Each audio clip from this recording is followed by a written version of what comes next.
কুষ্টিয়া সদর উপজেলা নির্বাচন অফিসের স্টোররুমে আগুন দিয়েছে দুর্বৃত্তরা।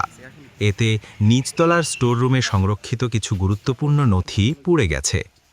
জানা গেছে, সকালে ধোঁয়া দেখে আগুন লাগার বিষয়টি স্থানীয় বাসিন্দাদের নজরে আসে। পরে নির্বাচন অফিসের প্রহরী ও স্থানীয় বাসিন্দারা আগুন নেভান।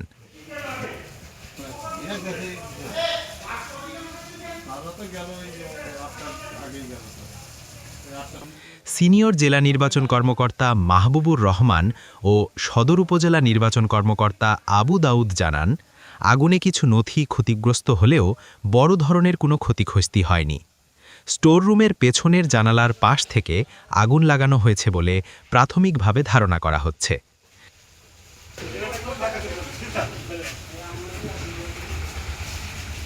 আর কোন জায়গায় আগুন এই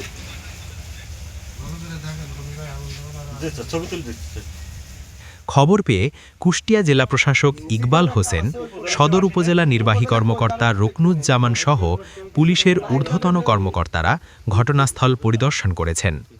কুষ্টিয়া মডেল থানার ভারপ্রাপ্ত কর্মকর্তা ওসি কবির হোসেন মাতুব্বর বলেন, এই ঘটনায় তদন্ত শুরু করা হয়েছে, পরে বিস্তারিত জানানো হবে।